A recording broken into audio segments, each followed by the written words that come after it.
Well, Wow. Kevin is going to, we had some meetings, and Kevin was responsible for putting together the finance department budget. And so with that, I'm going to let him take it away. Okay, thank you, Shelley. We'll start off on page 57, which is the Finance Department Organization Chart. And just to highlight that we have basically 3 active divisions within the Finance Department: utility billing, customer service, our financial planning services section, and then finally the accounting and financial reporting section. Next, I'd like to touch on the goals that we have set for the department during this upcoming reign. A lot of those goals you'll see as we're looking at page 59. They're ones that we set every year. We want to make sure that we're preparing a comprehensive annual financial report as required. We're developing the budget every couple of years. That we're updating the 6-year capital facilities plan, and also updating the revenue manual. There are a couple of goals, though, that I would like to draw your attention to that are not recurring. First of those is our solid waste contract. So we're coming to the sunset of that, so we'll look at extending that contract in 2021. And in the meantime, developing our RFP process and do that administrative so we can evaluate service providers. And finally, we'd also like to take a look at the frequency within which we bill water services. So right now, we're billing it on a bi-monthly basis. We'd like to look at it on a monthly basis so that we can even customers bills out a little bit so they don't have this peak and valley month to month. And tentatively, we'd like to come back and have some preliminary discussions in October, November of this year, and go from there. Any questions on the goals? Councilmember Wells. If we go to actual billing each month as opposed to every 2 months, doesn't that increase the administrative staff need, time? Well, in some ways it can, but I think we've also realized some efficiencies with AMI. Okay. So, a lot of that's automated, so we don't have the labor going into it that maybe we had a couple of years ago. Councilmember Troutman. When are you thinking of doing that?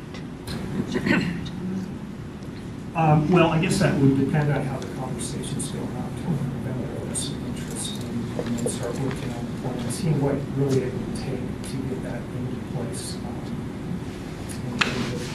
And the utilities billing would like to start it on January 1st. Makes sense. Okay. And as Kevin indicated, Brenda is preparing a presentation to bring to you late October, early November on it. Okay, let us go to, get my eyeballs back on here. Page 92, I just want to highlight a couple of performance measures. 62. You said 92? Wow, 62. I just jumped into the future. Hopefully I didn't get there. Page 62, so the first performance measure, utility billing online payments. So that's trending upwards, which is exactly where we want it to be. We want people to kind of self-serve where they can, providing the convenience to them so they take care of it 24/7. And the next one I'd like to draw attention to is the accounts receivable over 90 days. So that's trending down again, the trend that we want in terms of we don't have a whole bunch of accounts receivable outstanding beyond 90 days. And that, we're working with people, making sure that they're keeping their bills up to date.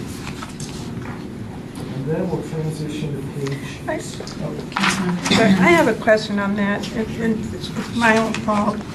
Sometimes I don't have my bill in front of me and I want to pay online, and it always asks for my account number.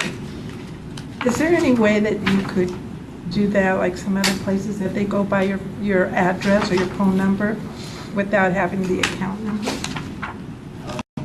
So my response would be I'll talk to Brenda about about that to see what our capabilities are. Maybe that is a feature, and we have to just hit a button to turn it on. Okay.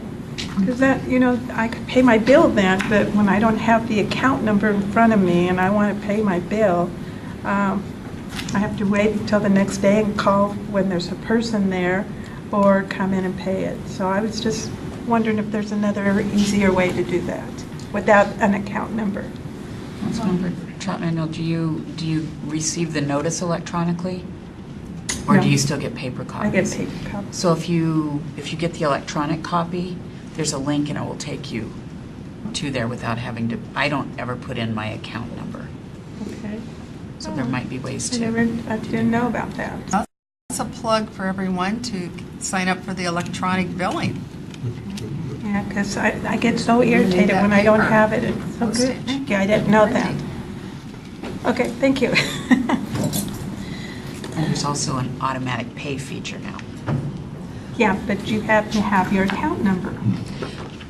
So if you set it up online, your account number is there because you can, and a bank account number or however you prefer to pay, you set that up, and then every month, it will, if you don't do automatic, it will ask you if you want to use the same account again to pay it from. Okay. But you also have the opportunity to set up an automatic payment, so you get the notice that it's out there, and then it will automatically pay. Okay, So I'll there's look some nice into that. benefits. Yeah. Would you like us to have someone reach out to you? Yes, please. I'll do So that. thank you. Okay, finally, I'd like to round it out on page 63. I did add 32 this time. And just to talk a little bit about the changes here. And the significant change is in the salaries and wages and personnel benefits. And that's really driven by some of the discussion we've had previously, where we're now housing the HR, legal, and finance salaries completely in their home department, and then charging those out to the funds or departments that benefit from those services. Other than that, we're looking at pretty much a flatline budget from the current year. Councilmember Troutman. On the Department for Employees, on your full-time, is that 22 employees? And then on solid waste, is that 2 employees? That's correct. Okay.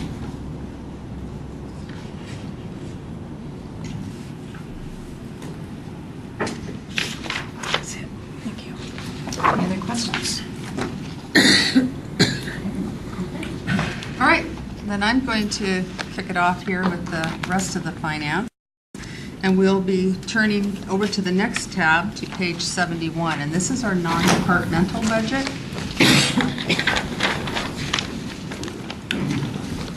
This is where we, in this particular fund, is where we hold all of our contingencies, we pay our LUF 1 benefits out, we plan for retirements. This is where anything that's not departmental or attached to any of those departments and other departments in the general fund, we pay it out here. It includes the golf course clubhouse debt, the Humane Society payments, and let's see, what else do we have? Those are the main items. I would like to, on page 72, I'd like to point out under services and charges that we have in the 2019 and 2020 budget, we have $688,000 and $410,000. Those are the line items that we have taken a contra expense account to reduce the budget number. There's actually more budgeted in there than authorized to spend, but that's where we have put in our anticipated $3.5 million underspend. On page, let's see, on page 83,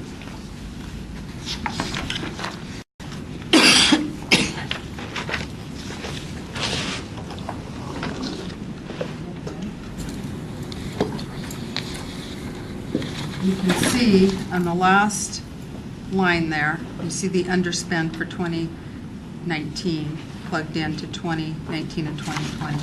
This is not something uncommon.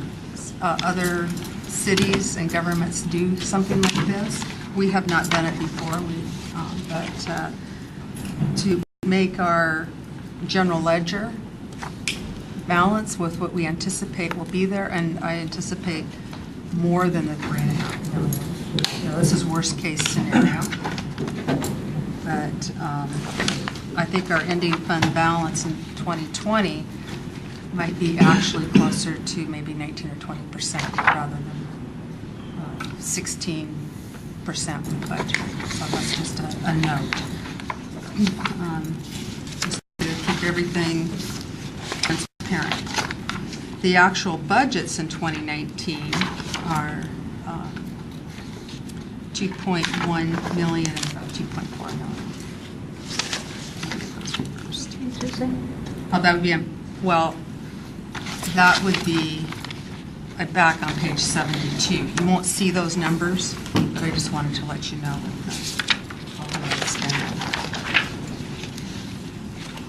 There's a lot of pages in this because we break out different cost centers. We have Lufkin Police, Lufkin Fire. We have Lufkin Fire retirees, medical in here, so we give them all their own account number. We also have retirements that are planned by department. And then our contingencies. Our contingencies are on page 86.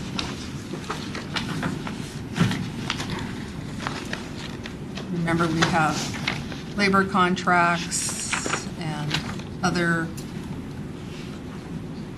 affiliated items. And we don't know what these will be. These aren't designated to any one particular group. These are common. We see these contingencies year after year in the budget.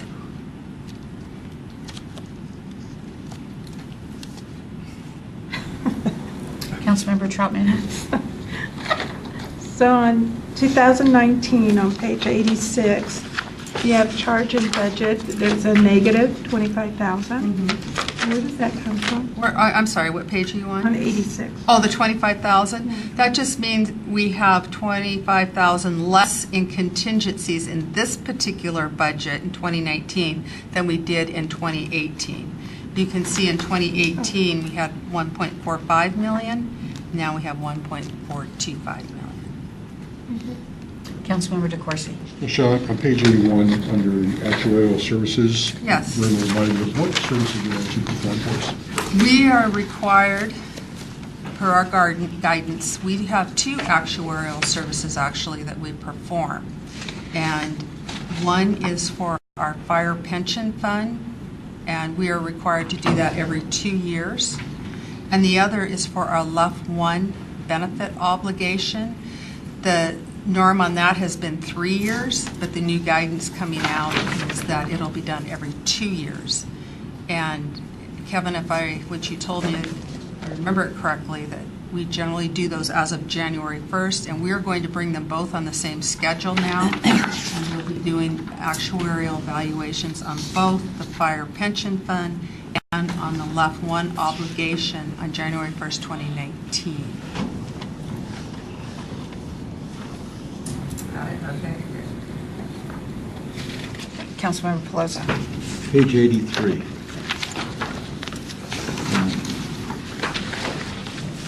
Item 1.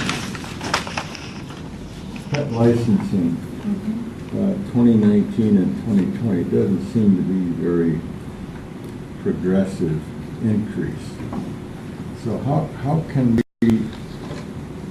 we increase pet licensing?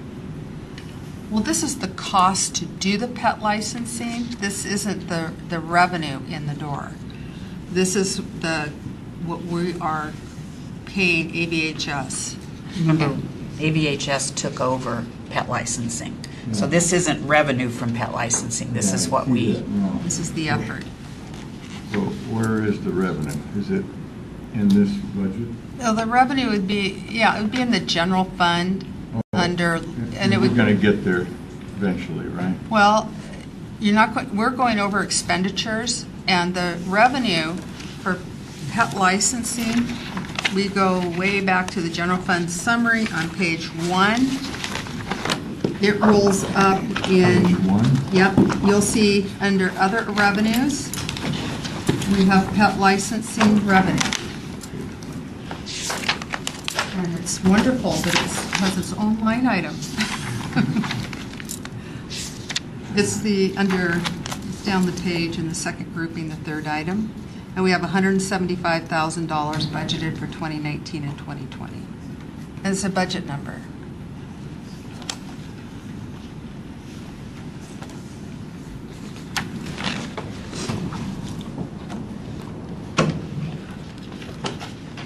So do you represent us on their board?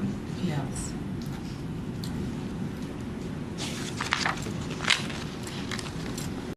So is that good or bad, 175,900? I think that that's a conservative number. So how can we crank that up? Or how can they crank it up? Well, they're required in their contract, these first 2 years, to have an 18% average year-over-year increase in licensing sales. And is that being achieved? They off to a slow start with the transition, but they, remember when I brought the first quarter report and it looked kind of low, but I've seen the second quarter numbers and it's looking much better. I can't remember off the top of my head what that exact number is, but we will be talking about that in the second quarter report, which will be coming September-ish? Yeah, soon. Okay, thank you.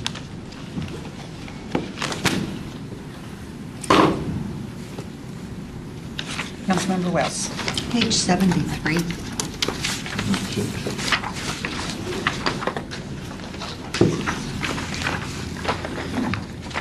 Just a question on placement. Why is the Association of Washington Cities dues not placed in administration or in mayor and council category? It could be. We just always categorized it down here.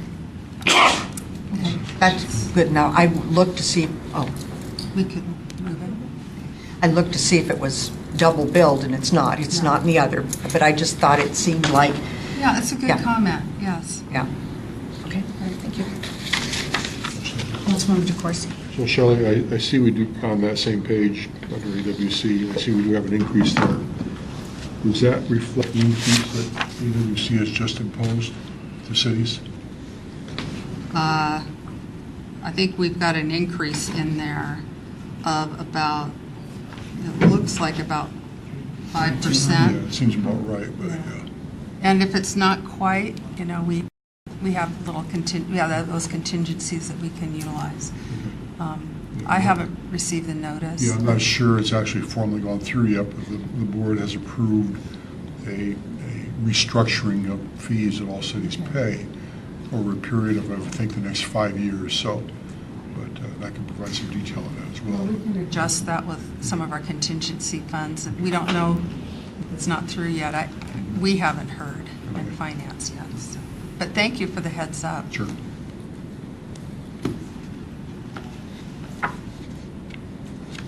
Any other questions on this particular? Okay. All right. We are now going to move to the bigger book. We're out of the general fund. I'm going to move to page 53. 5-3? 5-3.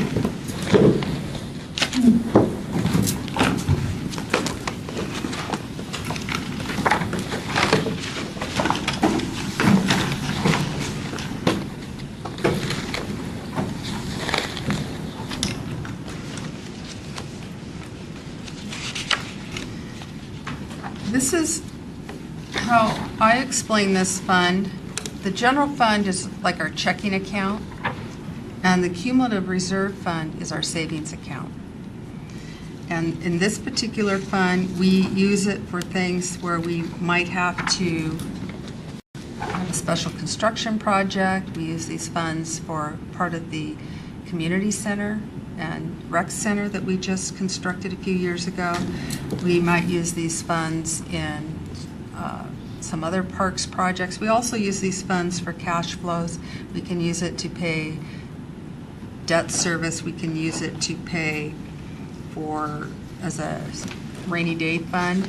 And the only things really that we have planned out of this particular budget in 2019 and 2020 is we have this plug we've had in here for cemetery cash flow needs. We carry that. They haven't had to use this yet, but we keep it in here in the event that we need to transfer them some money out, because the business could be, it's not really cyclical, but we just don't know. So we do plan for that in that event. We also, as you see in the 2018 estimate, in the 2018 budget, you see the 1.3 million. That was the money that the ad hoc committee and this council directed to move to our street program. And we have budgeted much of that out this year. We have a little bit left that we can do for capital projects. We also had some money programmed out in 2018 for the downtown arts and cultural renovation, and it's going to be carried forward into 2019. And then finally, the $4 million transfer out to the general fund in 2020, if need be. Councilmember DeCoursey? So, Shelley, we asked Ingrid yesterday regarding the $500,000 that the ad hoc committee had proposed to add to the budget, and that's not reflected in here. So how does that get reflected in for that amount? You mean the $500,000 for these next 2 years per year? Yeah, the one that we want an incremental increase of $500,000 Right. a year. That $500,000 each year is not in this budget. So how do we, I know we have a revenue. We need a revenue, or we Challenge, need to cut realign our projects. That'll be the discussion that council will have on revenue generation, yeah. There isn't general fund money for that. There isn't cumulative reserve money for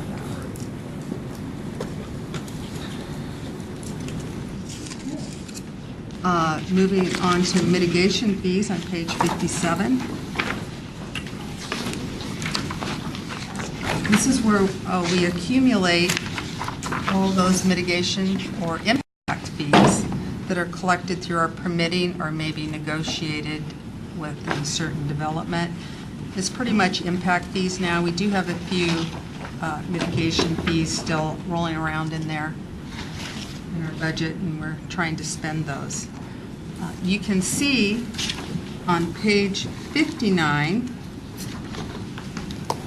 is all our uses of our transportation impact fees.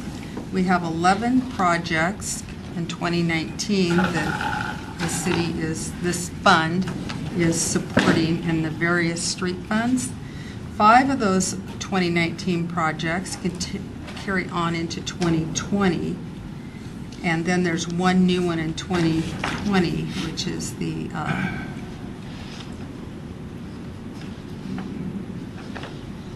A Street Loop. For parks, on page 61, there's 8 projects that this fund is planned on supporting in 2019. And in 2020, 1 is ongoing and 1 is new.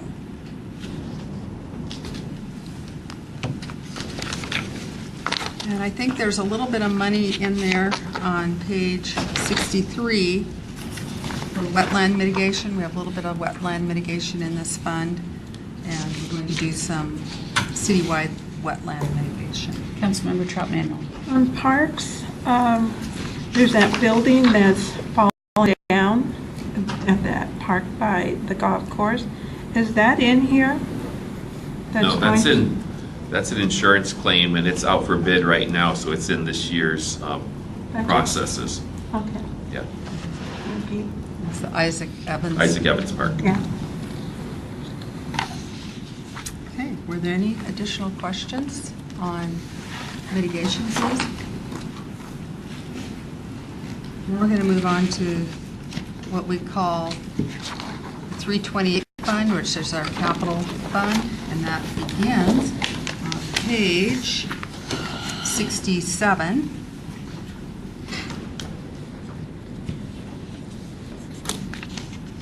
And we have several programs that we are funding out of this particular fund with REIT 2. We do have REIT 1 money, but that's the only capital money that we can use for buildings. So we want to spend that last. So if we look on page 69, we have the sidewalk improvement program. We have the annual traffic signal replacement program, the neighborhood traffic safety, I can read these all off, and the LED light retrofit that Ingrid referred to earlier. That's going to, that $22.5 million cost will be partially offset by some grants that we anticipate to get from the state and also from PSE. And you see those, part of them, yeah. About Councilmember Pelosi? On page 69, so we're going to spend $2.5 million on LED lights. When we have a 4th Street Southeast that's almost at its rebar, that doesn't make sense.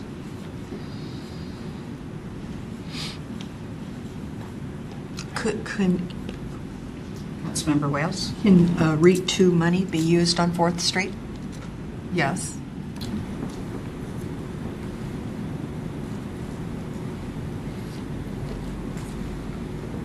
It just seems to me that we're not allocating our funds properly. I'm going to let Ingrid, I think I see her moving in the corner of my eye. But I think that there's other considerations rather than just the surface pavement. I know I've heard that repeatedly before. So for 4th Street Southeast, it's a $4.6 million project. At least half of that is utility funds that would be necessary to do it. And then a little over $2 million, I believe, is what the street costs would be for rebuilding that roadway for a rather short run of roadway. So yes, you can use REIT funds for trying to do that. I don't know that this would be enough REIT funds to do that because there's only 1.8 million identified here. The other 650,000 is a grant through the Department of Commerce, and 300,000, I believe, is a rebate from PSE for the power. So it's not necessarily enough to do 4th Street. You would still need to find funds from another source in order to do 4th Street, as well as adjust all of the capital projects for the utilities in order to create the funds necessary from the utilities to do 4th Street.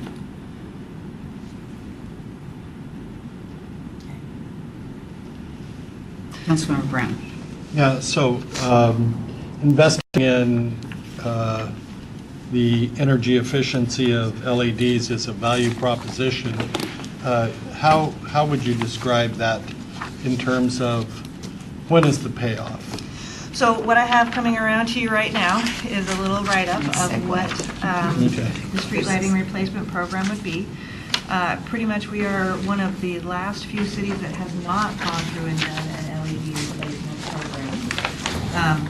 There is some significant annual savings to power to change all of our city streetlights to LEDs, which we are currently estimating in the budget proposal to be about $120,000 reduction every year in what we would be paying in energy costs. However, most other cities who have done this conversion are actually finding a higher amount of energy savings.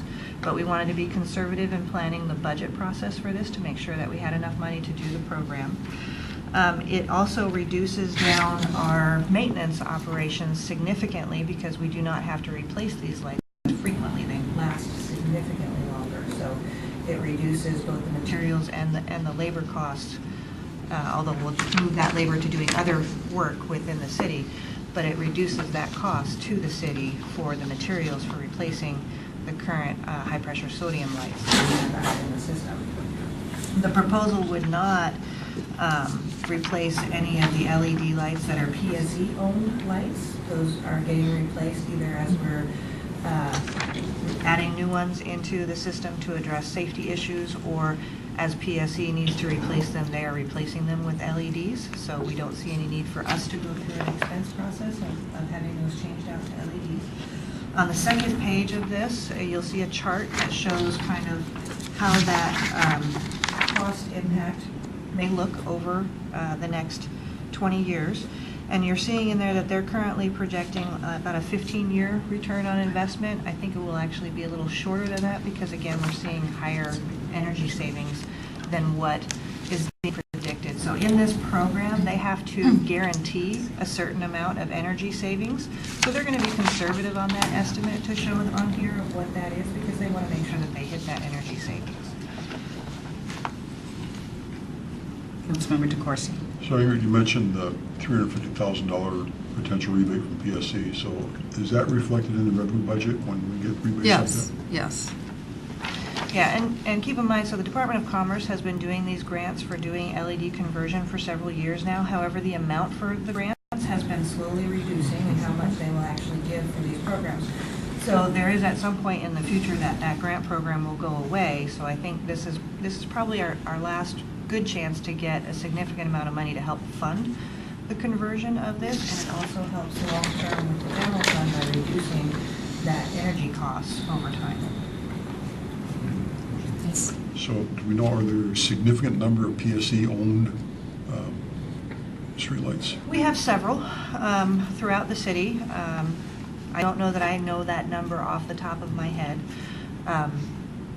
And like I said, right now, they are planning to change their standards to LED, so as they do new ones or as they go to replace lights, they're going to end up doing that retrofit for those lights as time goes on. So. Councilmember Brown. Yeah, I really appreciate the comment about the reduction in maintenance costs. I built a new home here in Auburn 3 years ago now, and of all the lights in my house, they're all LED. I bought a big box so that I could, more efficiency by a larger quantity, and it sat in my closet. I've replaced 2 lights in 3 years, and it's substantial change from the old incandescent lighting. And we have changed our standards, so any new projects going in from here forward are actually LED lights. So, I mean, as far as if we can replace all of our existing lights that are out there, which we're estimating at about 2,700 lights, we would have a full LED system, which would reduce those energy costs as well as our maintenance costs for maintaining that lighting system. Councilmember Brown. And one last thing to comment on is the nearly 1 million pounds of CO2 emissions reduced. I think that's also very responsible. And it is in line with kind of the climate action plan for the city. It does help to accomplish some of the goals that are identified in that.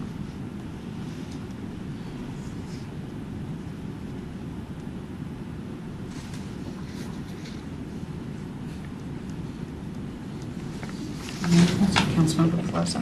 Also on page 71, Downtown Auburn Arts Center, $1.5 million. 104th Avenue Master Plan, $1 million for 2.5 million. What's the priority on those items? Well, I would like to turn your attention to pages, let's see, pages 81.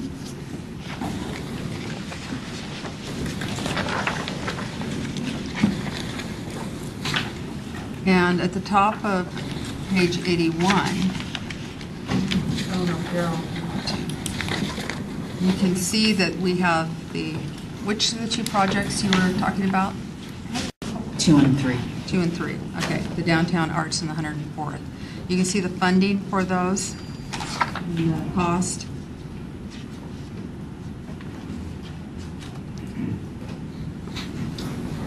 Impact fees. And grants. Yeah. So those are restricted, right? Yes. Impact fees can only be used for park.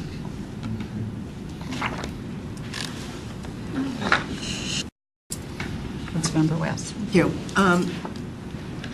The 1.5 million for the Downtown Arts Center, is that going to finish that building, or is that like one floor of it?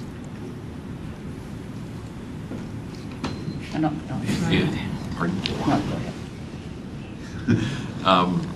The estimate's between 1.5 and 2 million, and so it kind of depends on how the final design is of the lower floor. Our goal is to about 1 million. We have some meetings in September coming up on outside funding sources, so our focus is on the upstairs, and then we'll work on the downstairs based on what's left. Right now, there's a contractor out there on a grant working on the windows if you happen to drive by. Okay, great. Thank you very much. And there's more detail on these projects. This is a lead sheet, but behind this lead sheet are all the projects in detail. Councilmember West. This is big money, and I don't have this at home, but for the 104th Avenue Master Plan, which I think we really need at the bottom of Lee Hill for all the congestion and everything else and appearances and a lot of other things, just to come up with a pencil drawing and an idea of costs, it cost $1 million? It's the development, right? No, It says master Master plan.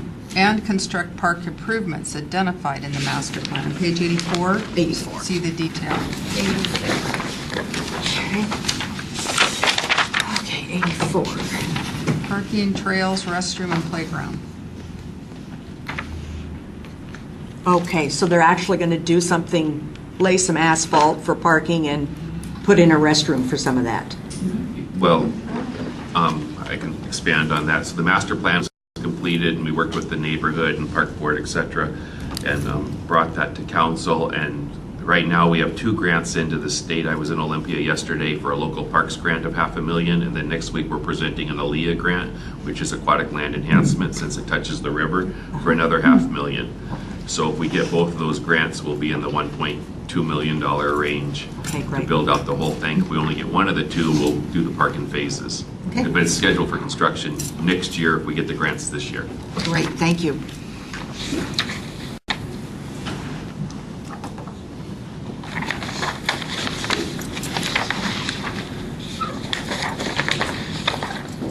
Let's see, what else do we have in here?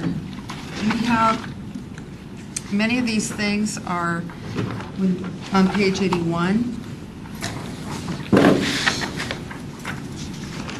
Under non-capacity projects. These are being funded, number 5, 6, 7, those particular projects. You can see that they're ongoing uses of REIT.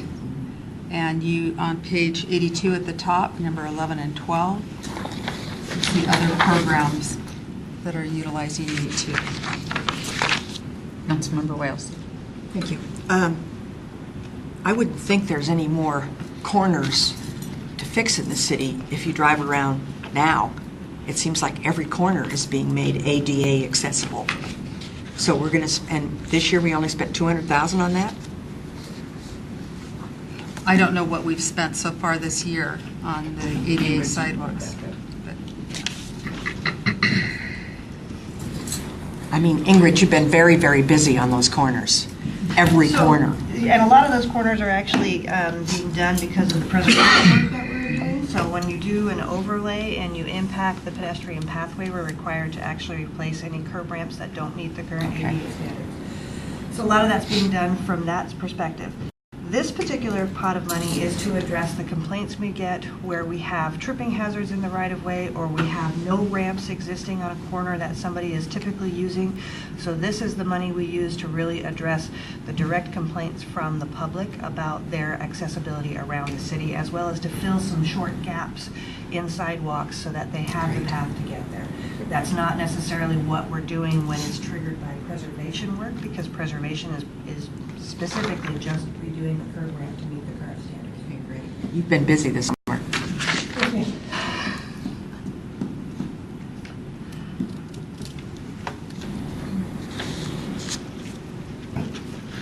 And then finally, we have, well, not finally, but we do have a little bit in there for public art, $60,000 in 2020. And we also have a program improvement in here, the garage painting. And that is on page, is the decision. These are all decision packages, I should say. They're all back in our program improvements. One of the new things that we're doing now is for all the program improvements that utilize REAP money, we're putting them through as a decision package. And all these items that we're mentioning now will be found on page 507 lead sheet with the detail behind. And I would like to, let's see. I'll get there. 507. 507. 537 is the garage paint. Oh, okay. But on 507, that lists all the projects that we had talked about, and then we do have some use of REAP 1 money, and it's for some roof replacement, the Arts and Cultural Center, the M&O Police City Hall Master Planning, which you've already talked about.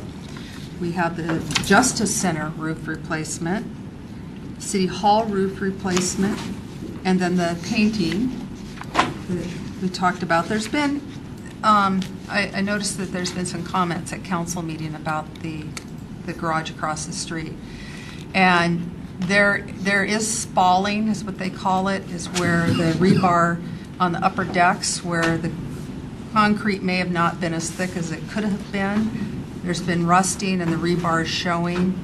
We had an engineering firm look at it, the Condo Association or board did, and came up with a plan. They're going to start that work this week, actually this weekend, and the upper decks will be closed for about a month, and we have a parking plan in place for staff for that. But the spalling happens. It wasn't like a defect in the garage itself, but it's kind of happens. I had one of the inspectors, one of our construction inspectors, go over and look at it, and he said, you know, this happens. And when DOT does work with concrete, they watch where they've done the work, and if they see the rusting or the rebar starting to show through, they get out there and get it repaired, because it'll be like a cancer and it'll run through the whole building. We're also putting, when we're done taking all that rusty rebar and patching, and we're putting that a new decking coating on there. We don't like the cancer word over here. Oh, sorry. Sorry. It just kind of grows. Like a tree root. How's that? Councilmember Wales. Let's go back to page 81. We have the Auburn Environmental Park Boardwalk Phase 2 for 2022. Is that just kind of a placeholder, or are we really planning on putting in some money eventually to the environmental park? I think it's a plan. You know, it's keeping it on the radar. Yeah. On page 82.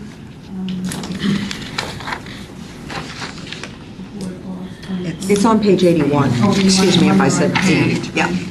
At the bottom, Shelley. Okay. Yes. And the funding sources are to be determined, so I'm anticipating that Okay. they're going to be looking for some grants. There's also a little bit of work in the 2021 plan, but that'll be addressed also in your next biennial budget. Okay. Where that money will be coming from, or if it needs to be pushed out, or what have you. But back to the painting on the garage as a program improvement.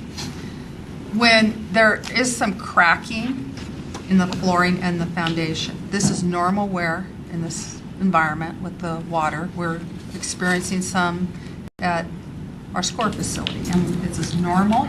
And you go in and you clean out the crack, you put the crack stuff in there. I don't know what it's called. You fill the crack and then you seal it. And we paint, it keeps the building living longer, that sort of thing.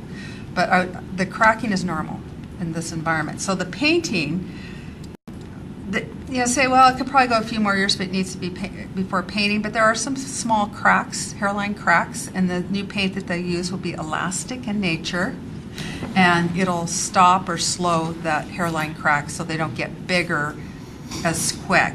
And so we don't have to go in and start cleaning out the cracks and putting the material in there to fill them and seal them. So that's why the painting's in here. The hospital did not have the money for it this year with the surface repair that we're doing over there. And so hopefully it'll be done next year. Councilmember Troutman. With that said, so the hospital pitches in with... Absolutely. Okay. And why aren't they helping out on that? They are. They're paying 53%, the city's paying 57%. These are special assessments for this particular work. All right, good. Councilmember Plaza. This is a question for Daryl. On the item 10 on page 81, environmental park boardwalk, doesn't look like we have any money in 2019 or 2020 to give the vegetation surrounding the boardwalk a haircut. Actually, you can pass that one. Oh, here Yeah. we go. It's actually in the environmental services budget. And there is a line item within the environmental services budget for management and maintenance of the park. So that already is, that's not a program improvement, it's an existing line item. Oh, so it's in our budget now? Yeah, it's in the small book, general fund book under the environmental services budget. So there is a standing item year after year for maintenance. Is there enough money to take care of? Yeah, we haven't encountered any shortfalls of funding for being able to do that work at this point. So we've done things, there's vegetation maintenance, there's going in and looking at structural integrity of the boardwalk and the birding tower. There's a whole bunch of things that we do. There's pest management that we have to do. And thus far, the budget's been adequate to take care of those needs. But I don't see any improvement on the vegetation being pruned. Well, there is the matter of getting it scheduled and getting it, we hire a third party to come in and do that work.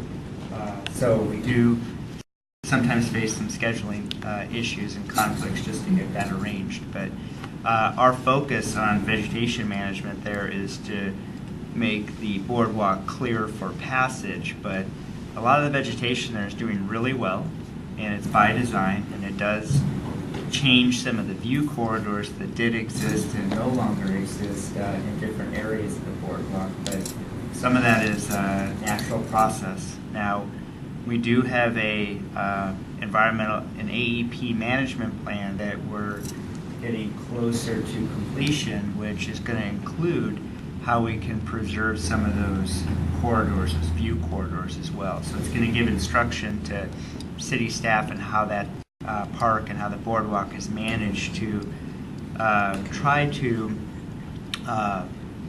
serve the objectives of both the restoration activity that's occurring as well as just the visitor's ability to enjoy what's there and what's happening. Because it's flourishing, it's doing well.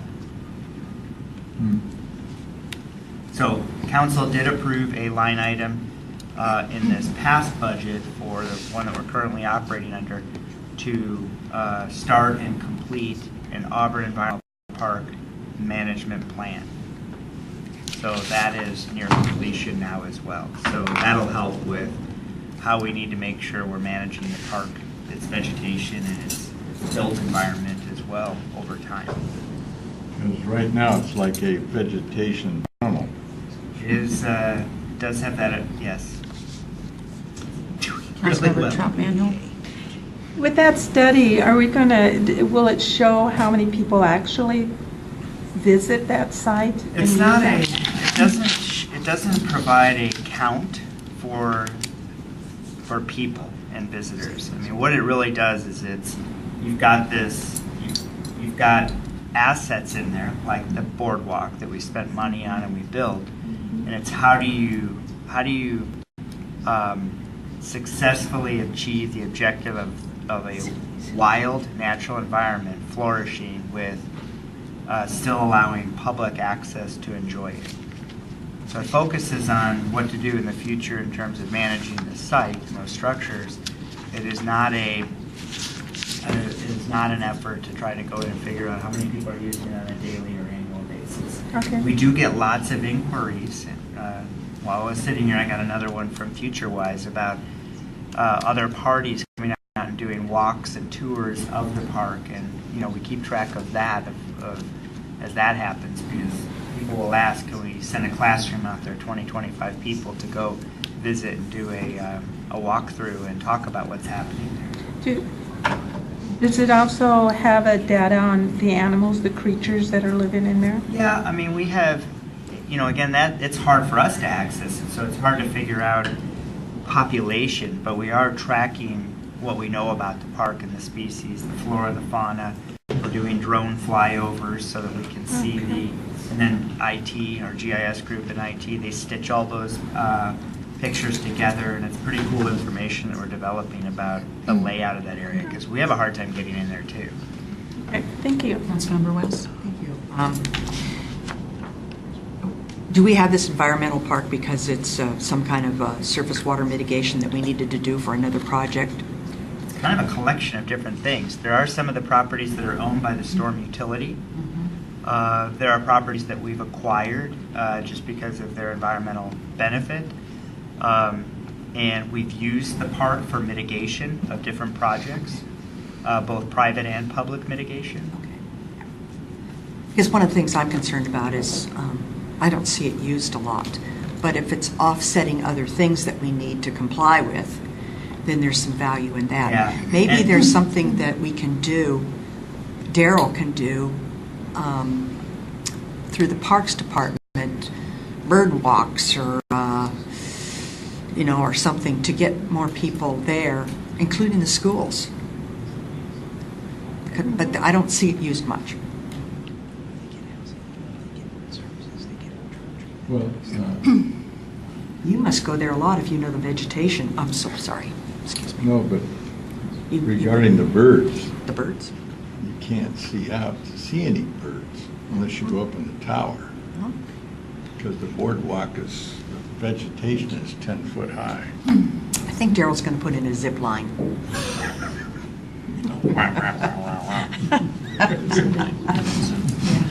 Better zipline site. That wasn't, it's not that far-fetched. Need another tower.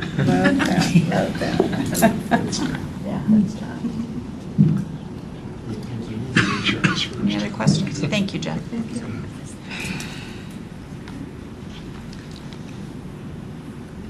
There's more detail if you're in your free reading time on all these wonderful projects in the Capital Projects Fund. Any more questions? We'll move on to the Local Revitalization Fund. This is money that is left over from the Page? page 101. This is money that is left over from the downtown promenade project, the grant funding, as well, the grant funding is spent, but the construction funding and the bond that the city issued. And we are going to do a few things with it. Daryl and Ingrid have worked out a plan, and we're going to use it for the alleyway between the theater.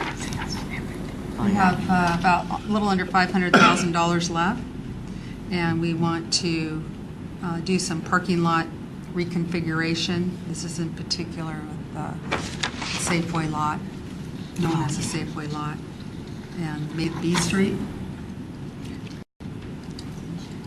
B Street Fund.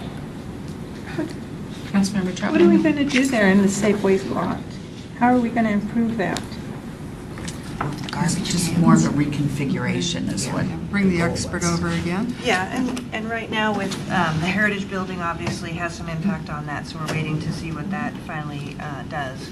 at that location, but then we'll be looking at what can we do to improve the layout of that parking lot, not necessarily making significant changes, but maybe changing some of the median areas and trying to get as much parking in there as we can. I just can't picture it because of Safeway's being there and their delivery little ramp that they have there and the big trucks that are going in there, how we're going to... So our parking lot is north of that, and it doesn't go all the way to Auburn Way. A portion of that is actually Safeway's property between our property and Auburn Way. So it's reconfiguring that area that's immediately behind the Main Street businesses. Okay, okay. Thank you.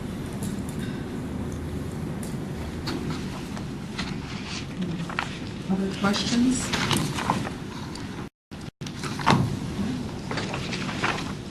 Solid waste, page 109.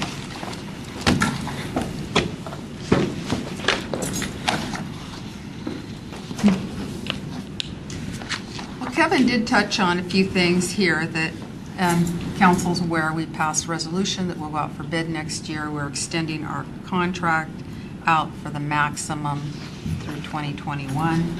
In the meantime, we'll be out for an RFP bid. I would like to point out on page 111 our benchmarking. It seems pretty consistent. We're going to try to improve recycling and yard waste collected through education programs that are planned throughout this particular fund. The diversion rate is pretty flat, and again, the diversion rate is the recyclables out of the garbage. We have a COLA that we planned. The waste management in their contract does get a CPI adjuster every year. We also have a little bit of growth planned in here just for general city growth.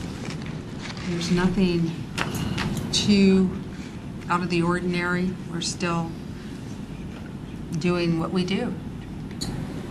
Are there any questions on the solid waste? Yes. Councilmember Troutman. Mr. Pelosa mentioned something here a couple of weeks ago about a meeting he attended, and Solid Waste was saying that they're going to, what was it, check really closely on our recycles. Recycling containers. And they're going to charge us. They're gonna tag it Tag it. Okay. for improvement. Yeah. Is that true? The audit, yes, there is an audit going, they call it an audit, and what they do is they lift the lid, look in, close the lid. There's like a 3 or 4 second rule that they, because there's privacy concerns about that, just to see if they're complying, and they will put a tag on it if you're doing good, and they'll put a tag on it if you're doing bad. Its waste management is also increased. This was a city audit, but then there's also waste management has increased their audit efforts and becoming more strict. They may decline to pick up the can. If a lot of times the lids will be open and they can readily see that there's materials in there, styrofoam sticking up or things like that are not recyclable materials, and they may. I'm not going to say they're not going to, but they have the right to decline picking that up, and they would leave a tag on that. The points in solid waste, again, the salaries and benefits appear lower due to the change in the approach to the position budgeting. There is an increase on page 116 in credit card fees.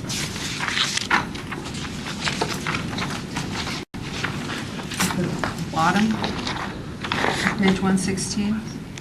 And we're seeing this increase in credit card processing fees across all of our utility funds because people are using the online payment server or the payments over the phone, which is good. That's what we want people to do. And so as we see more diversion away from the check in the mail or coming into the counter, we're going to start to see these fees go up. And the fee that is charged is pretty relatively low compared to some of the fees that we're seeing at our permit counter. We have a online payment server, and there's a fee. We can't. It's about 2.5% on average per transaction. It's pretty low that the city is charged, and that's also incorporated into our costs when we do our rate studies and evaluations.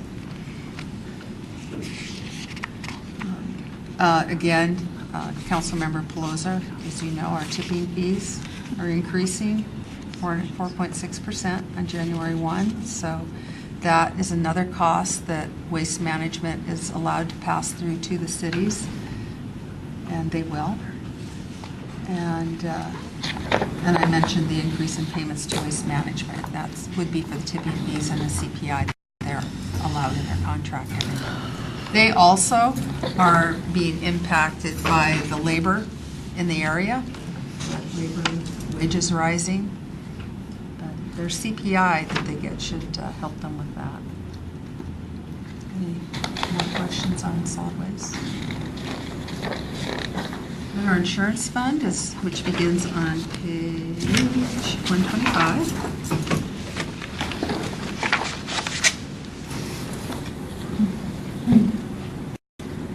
There isn't a lot that goes on in here. We get our annual insurance bill from WCIA, and it's paid out of here, but then all the departments are charged back and they recontribute into this fund. And the departments pay based upon worker hours, 70% on worker hours, and then a 5-year rolling average. 30% of it is on a 5-year history, claim history by the department. So that's how we determine how much we charge each department, and it's part of each department's budget. We also we pay out of here the unemployment. If there's any unemployment claims, those would be paid out of here, and that's where you see the benefits line.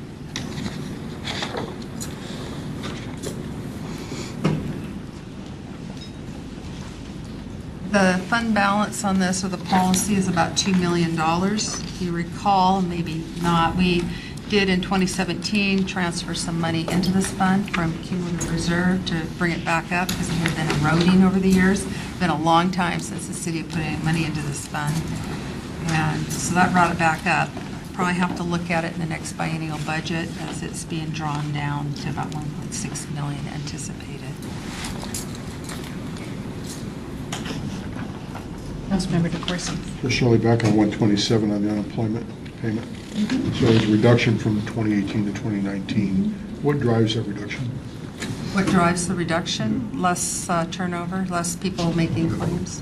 And how long are we responsible to pay unemployment for those who are employed? For as long as the state bills us, and I don't know how long unemployment. I never collected it. 26 weeks. 26 Yeah, weeks. 6 weeks. Okay, so, And then creates a experience rating.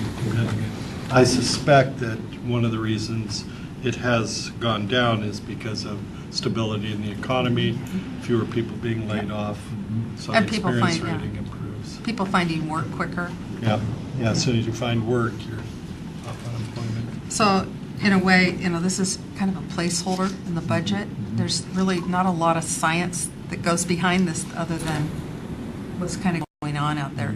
This is, an art, I guess. It's one of those, this budgeting art or science, this is more of an art. We're putting a number in there and let's see what it'll be. So if we don't have a lot, maybe we won't need to transfer money in there in the next biennium. But we want to make sure we have something in there. Okay, let's see. Then we have page 129 is our fire pension fund. And this is for firefighters that retired before around March 1973. Don't quote me on the date, but real close in there. That were hired on or before. Not retired, but hired on or before about March of 73. We have about 13 participants in this fund currently, and we have about 5 survivors collecting out of this fund. And this is one of the things that we talked about in our actuarial evaluations that we do every 2 years to see how this fund's doing. It's dependent upon if we continue to receive, on page 130, the fire insurance premium tax. We're funded if we receive that through 2024, but every legislative session, they look at that. And last time they looked at it, they pulled it, the governor put it back in. So we received it again. We're going to receive it through this year, but we don't know what will happen in the next sessions. But if we receive it through 2024, we're funded. If not, we'll probably have to look with them. But we have time to make that up since the actuarial study shows the payments on this fund going out to 2050 or something like that. So there's time. That's about all I have to say about that one. Cemetery endowed care on page 135. Again, there's a percent of lot sales that go into this particular fund. It was adjusted a few years back, so more of the lot sale will be retained in the cemetery fund to help them with their revenues, to offset the costs that they were experiencing up there. But the lot sales go in here. You see that we have about $40,000 a year in 19 and 20 planned to go in here. Investment income is ticking up a bit. In fact, I think that that's too low, because if we receive 17,000 in 2017, I think that's too low. But the investment income earned on this particular fund is available to be transferred out for cemetery capital projects. The corpus of the fund, or the principle of the fund, the idea is that when the cemetery is built out, that the interest off of that principal corpus of the fund will pay for the maintenance and operations of the fund, of the enterprise fund. Parks, are we at parks? I'm done? Oh.